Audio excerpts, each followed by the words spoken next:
भारत में हर साल 50,000 से ज्यादा लोग हिट एंड रन दुर्घटना का शिकार होकर अपनी जान को गंवा देते हैं। हिट एंड रन को लेकर बना कानून कमजोर था, जिसका फायदा अक्सर टक्कर मारने वाला उठाता था। कुछ पैसा जुर्माने के रूप में देकर या कुछ महीने की जेल काटकर वो इंसान को कुचलने की सजा पा लेता था। सोचिए जरा कितना कमजोर होगा अंग्रेजों द्वारा बनाया गया वो कानून। लेकिन मोदी सरकार ने हिट एंड रन के बढ़ते मामलों को देखकर इसमें संशोधन किया। भारतीय न्याय संहिता 2023 में हुए संशोधन के बाद अब हिट एंड रन के मामलों में नियम सख्त हो गए हैं।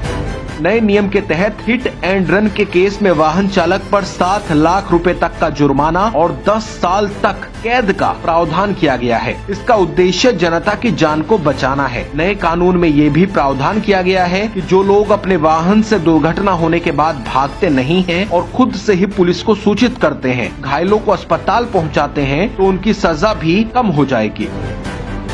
अब मुद्दों की तलाश में बेरोजगार बैठी विपक्षी ड्राइवरों में अफवाह फैला रहे हैं कि ये कानून उनके खिलाफ है, जिसके चलते ड्राइवर भी परेशान हैं। असल में ये कानून किसी भी एंगल से ड्राइवरों के खिलाफ नहीं है। ये कानून खिलाफ है उन लोगों के जो हिट एंड रन को लेकर बने पुराने कानून का फायदा उठाकर वाहन दौड़ाते हैं और पब्लिक को रौंदकर फरार हो जाते हैं। अब आप खुद सोचिए, अगर किसी को ये पता होगा कि उसकी लापरवाही से सड़क पर कोई एक्सीडेंट हुआ और वो भागा तो उसको 7 लाख रुपए तक का जुर्माना और 10 साल सजा हो सकती है, तो क्या वो पीड़ित को छोड़कर भागेगा? जी नहीं, बिल्कुल नहीं। अक्सर देखा गया है कि हिट एंड रन के केसेस में ओवर स्पीडिंग या नशा करके वाहन चलाना दुर्घटना का कारण बनता है। लेकिन इतनी कठोर सजा के डर से ड्राइवर भी ओवर स्पीडिंग नहीं करेगा, वाहन की रफ्तार पर कंट्रोल होगा तो हादसा भी नहीं होगा। पर फिर भी मान लेते हैं कि सामान्य स्थिति या नशे की कंडीशन में अगर वो अपने वाहन से कंट्रोल खो देता है और उसके वाहन से एक्सीडेंट हो जाता है, तो हादसे के शिकार व्यक्ति को ड्राइवर खुद अस्पताल पहुंचाएगा। इससे एक्सीडेंट में घायल इंसान की जान बचने की संभावना भी रहेगी। अस्पताल पहुंचाएगा इसलिए क्योंकि वो जानता है कि अगर वो भागा तो कठोर सजा उसका इंतजार कर रही है। अब आप सोच लीजिए कि ये कानून आम जिंदगियों के लिए कितना फायदेमंद है। बाई चांस अगर दुर्घटना के शिकार व्यक्ति की मौत भी हो जाती है और वाहन चालक खुद से ही पुलिस को सूचित कर देता है, तो इससे भी उसकी सजा कम हो जाएगी। हमें ये बात समझनी होगी कि ये कानून वाहन चालक के खिलाफ नहीं है, ड्राइवरों के खिलाफ नहीं है, बल्कि सड़क पर लापरवाही से वाहन चलाने वालों के खिलाफ है। आखिरकार इंसान की जिंदगी